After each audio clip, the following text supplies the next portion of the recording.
Social Studies 10. Welcome to Chapter 2, Part 1. I hope the notes in video format is working for you. If at any point you're kind of like having a crisis and you want me to do something differently, please let me know in a polite and respectful manner, rather than, we're not learning anything. That kind of hurts my feelings. So just let me know if there's something that you would like me to do differently. Be explicit, and I will try my very best to make it happen.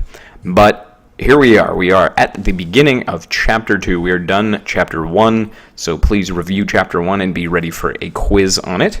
But we will move forward into Chapter 2, which is where things start to get actually pretty interesting. We're going to get into some pretty good stuff. So Chapter 2, we are now done the rebellions, and we have a whole new Canada. Things are a little bit different. So we're going to be looking at the way in which Canada has changed significantly.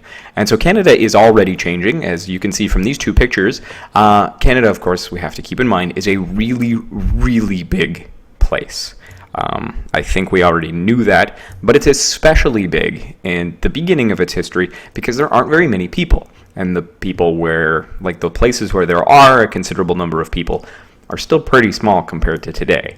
So you do have people in cities. People are arriving by ship every day. Things are getting busy. Business is booming. And people are moving around and exploring the rest of the country. But they're not encountering very many people along the way. They are encountering some indigenous people. They are they're pushing along the fur trade along the way. But for the most part, it's pretty sparse. It's pretty desolate, and it's pretty hard work. So these guys, despite the fact that they're super fancy looking, are working really hard. They're fur traders. They're in snowshoes, just like you could have been, or the grade 9s were.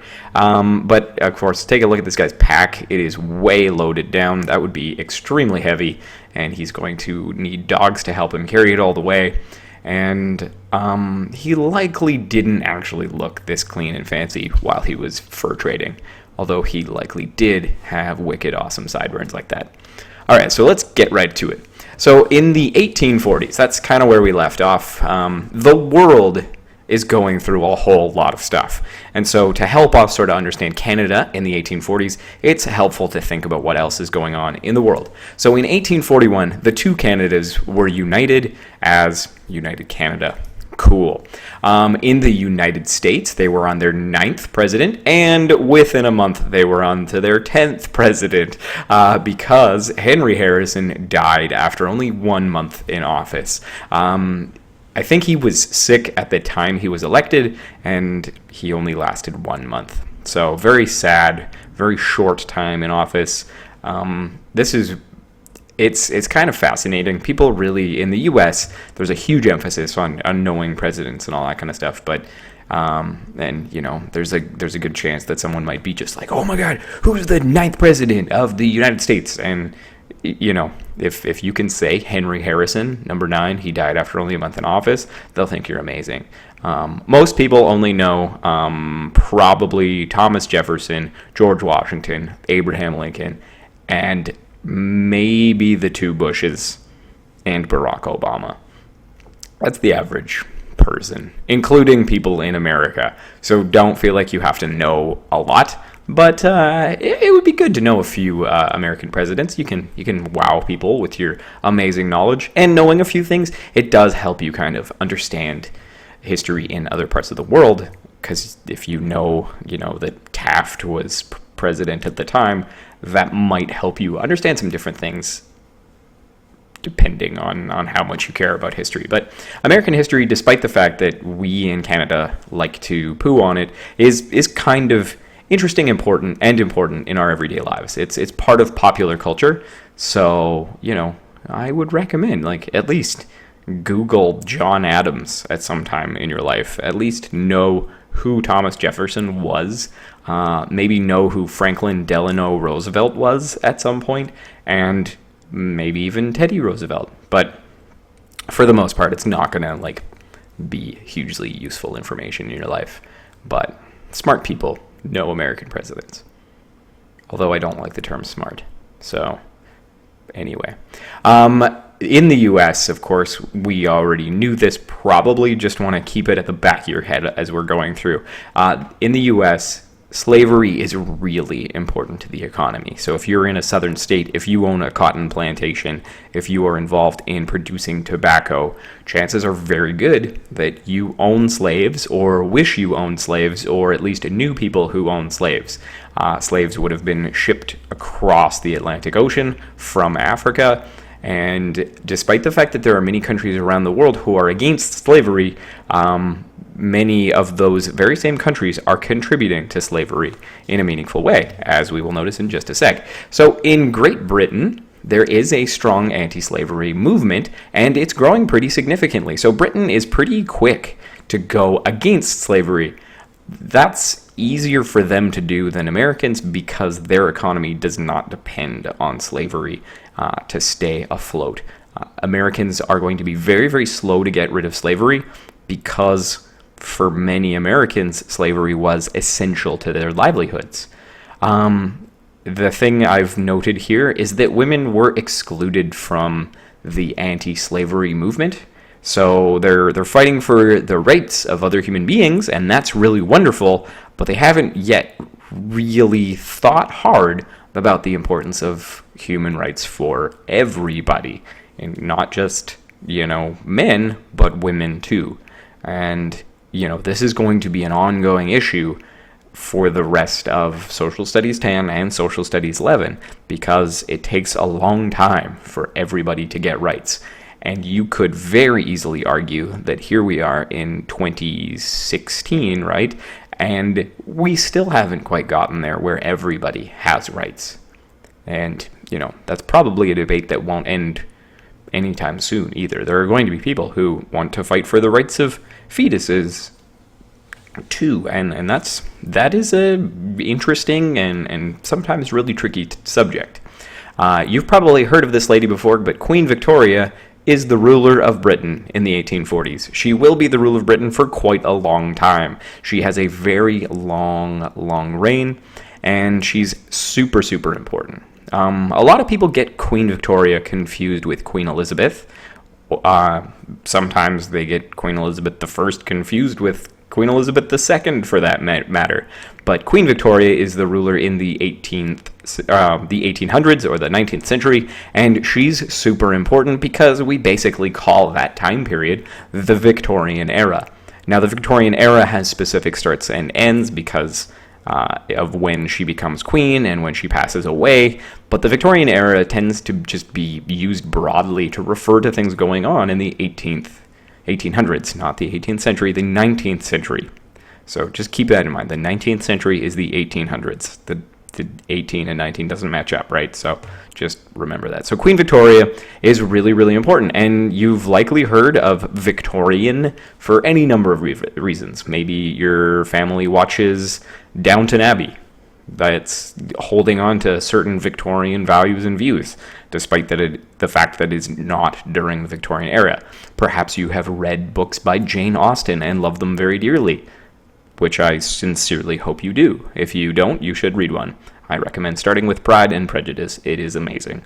Perhaps you're familiar with Charles Dickens, or any number of other authors.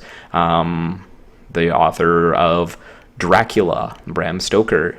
All of these people are writing and capturing the essence of Victorian society. And Victorian society is super, super interesting because it's so hierarchical.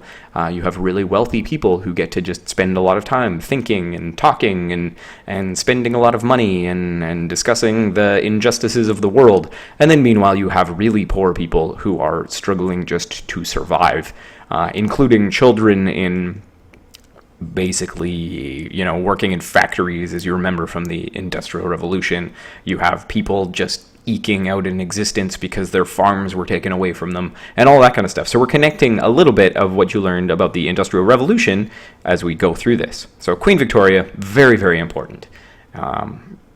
That's where we get the name of our capital in British Columbia. If you did not know that, I'm deeply ashamed of you, and I hope you learn that now. The other thing to note, other important things going on in England, of course, is England is at war with China. And this is called the First Opium War. They have a couple of these. And opium, if you have heard of it through pop culture, is very important because it is a highly addictive drug. That's right, England went to war with China over a highly addictive drug. Because China had been trading with the Great Britain for quite some time. Britain was deeply dedicated to trade all over the planet. You got to keep your empire happy by giving them the things that they want, including spices and silk and fireworks and gunpowder and all kinds of amazing things. China was really an important part of the British Empire. It was really important that trade routes be maintained because one big reason is because tea was an everyday staple for British people.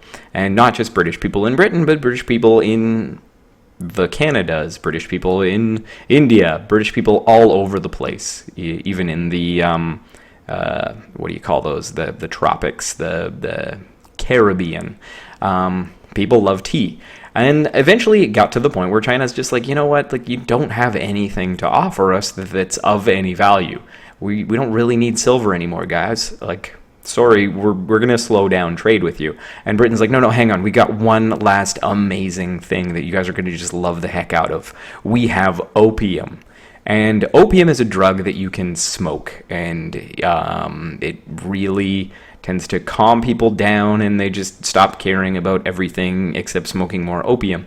It's really, really addictive, and it is famously associated with sort of the rooms called opium dens. They would be on the back of bars and parlors and stuff, and you could just go and smoke opium and just hang out and just waste away for days and days and days. And while you're on opium, you're not thinking about eating, you're not thinking about all your problems. And so opium became associated with a vagrant lifestyle, and it was really frowned upon, particularly in England. Like it was illegal. It was made to be illegal, and China eventually noticed that this opium trade was not good for the Chinese people, and so they decided, like, we're going to put taxes on opium. We're going to try to slow down the trade of opium within China. And Britain's like, no, you can't do that. And so they went to war with China to kind of eliminate this tax and to make sure it was possible to exchange opium. And in the process,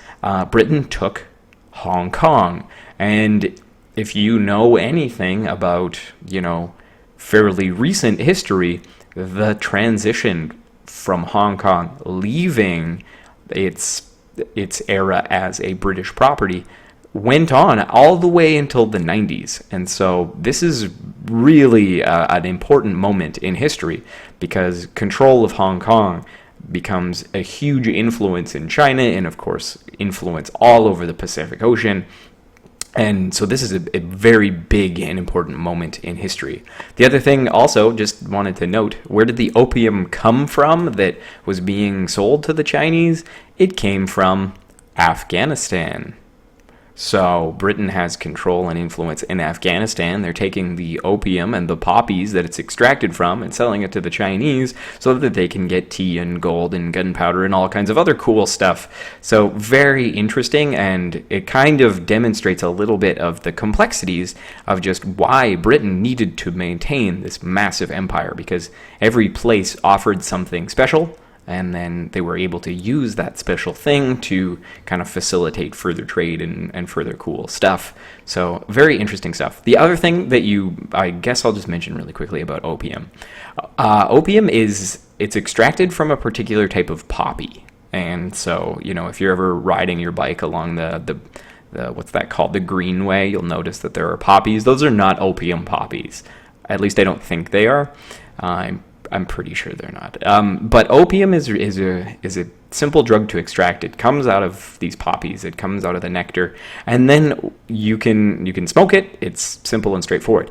Opium, it can also be converted into something called laudanum, and laudanum is a tea that was given to people, particularly women who were suffering like cramps and migraines and all that kind of stuff. So it's sort of a painkiller, but it's also extremely, extremely addictive, and so people were really hooked on this laudanum, and it had some serious health consequences.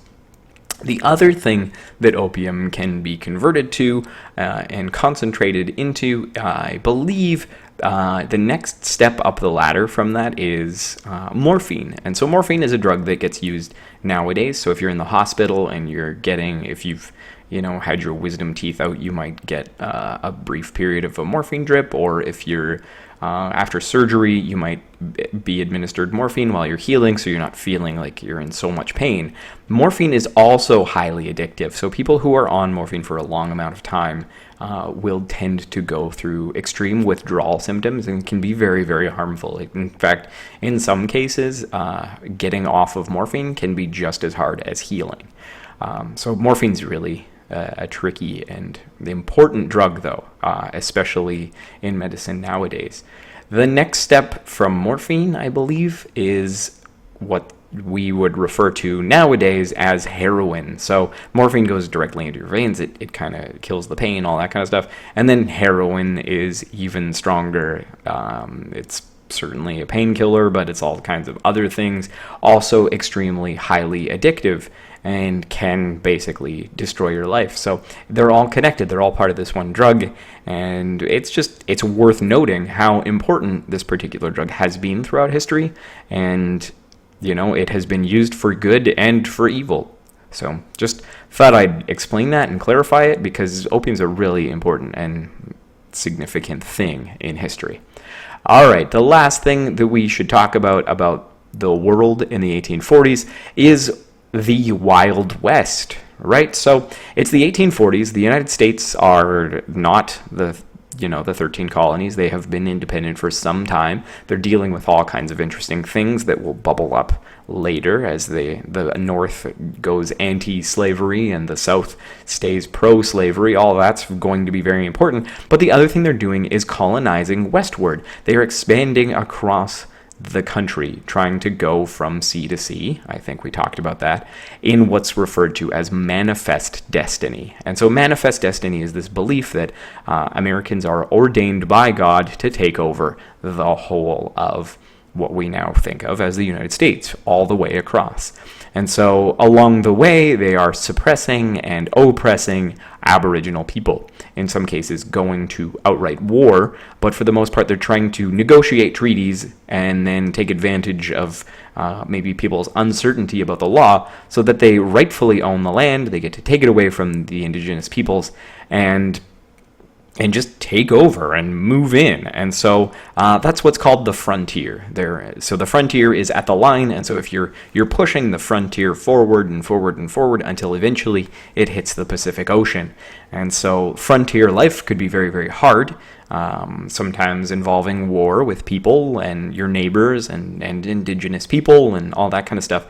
And so that's generally what we think of when we think of the Wild West. It's a time of some lawlessness, as a matter of fact, right? Because you're not necessarily living in something called a state. You don't have a government. You don't necessarily have a police force. And so that's where this idea of the Wild West comes from.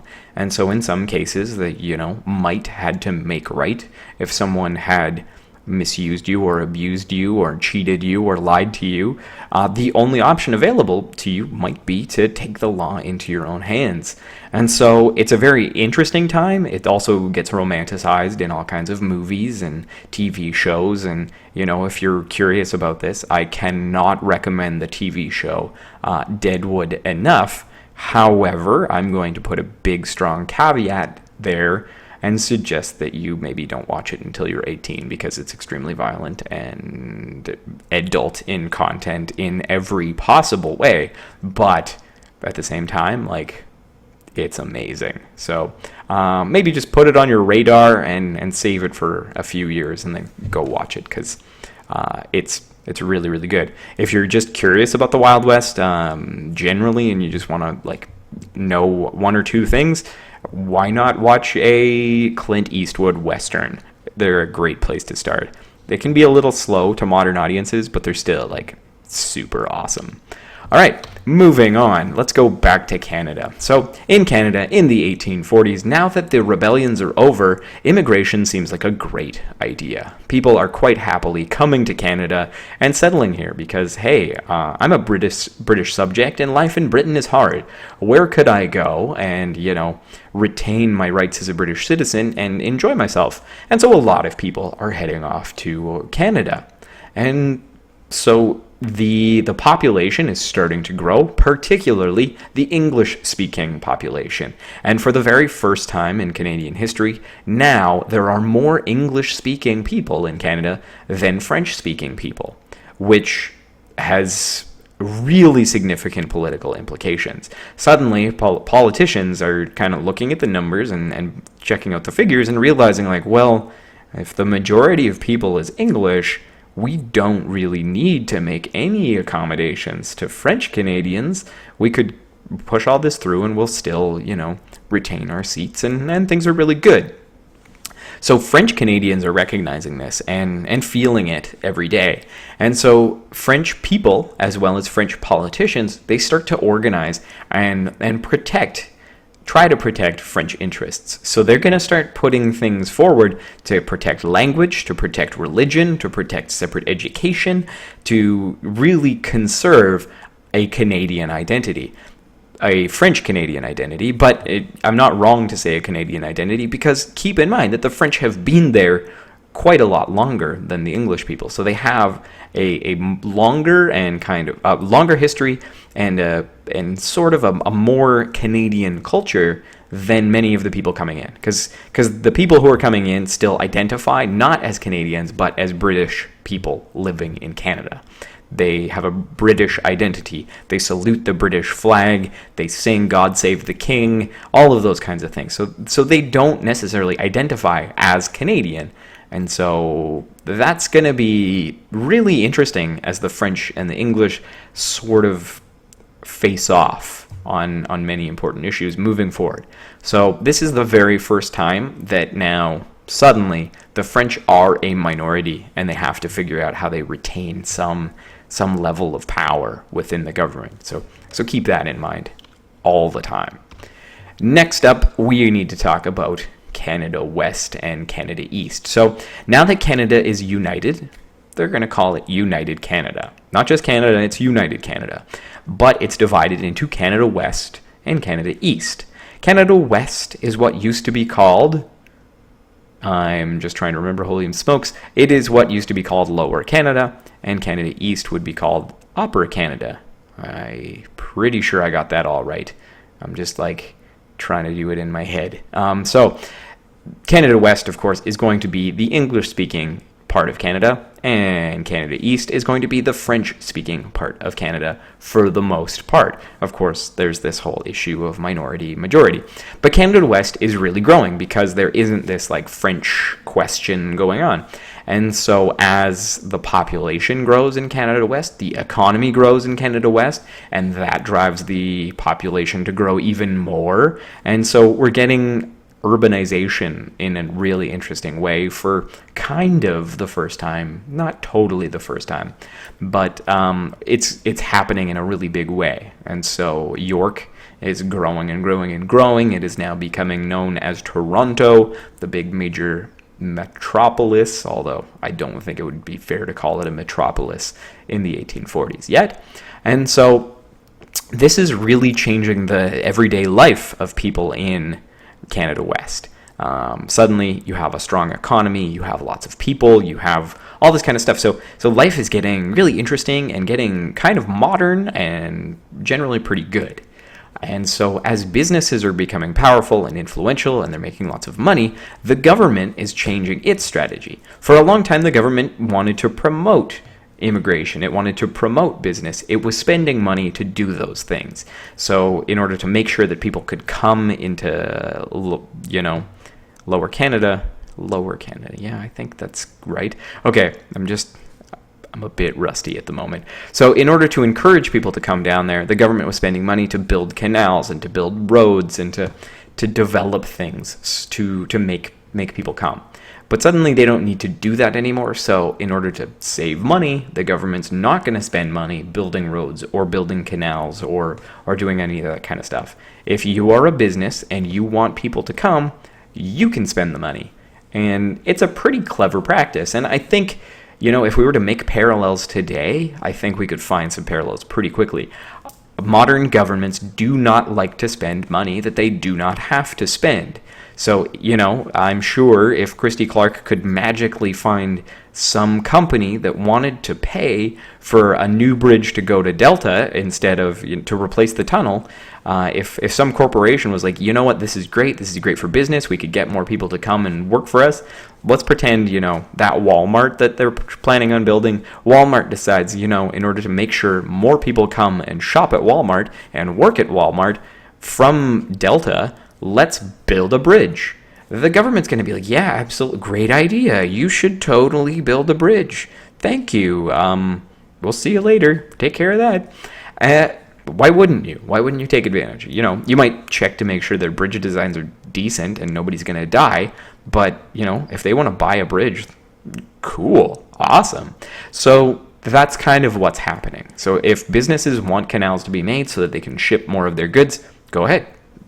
Do it. We'll show us the paperwork. We'll approve it. Everything's good. Same for roadways. Same for railways and all that kind of stuff. But what ends up happening as a result of all of this is that corporations are now putting some pressure on Canada to branch out and expand. Why not include New Brunswick and Nova Scotia and Prince Edward Island and maybe even Newfoundland? And what if we even went west and expanded and expanded and expanded? Because that way we could get more stuff, we could ship more stuff, we could get more customers and all of that kind of stuff.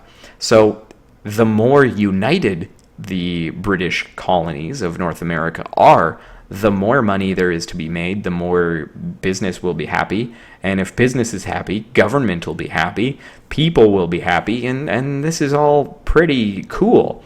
And so those original recommendations that our dear friend Lord Durham made to unite the colonies of British North America, they're suddenly very tempting and logical and reasonable.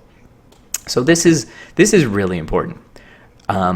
It's not just a political decision to think about uniting the Canadas, but it's actually like a good strategic decision for everybody's life. Because if business is good, everybody has money, people can buy the things they want, they can survive, and life in Canada could be really, really good. And so this is the beginning of a bigger conversation that is going to go on for quite a few more decades. But this is kind of where we're going. So I think we've planted the seeds. We sort of understand. I hope you come away from this kind of understanding the Victorian era a little bit, tiny bit about what's going on in the United States. And so, this border is kind of hazy down here. That's something to keep in mind. And hopefully you also start to see that it's not just a political decision to unite Canada. It's actually good for everybody in the end. So I would like you to take a look at the quiz that I'm going to put together and put on the website just to review some of the key concepts. And this should be fairly straightforward. Thank you very much for following along, and I hope that this one has been fairly manageable to follow along. Take care.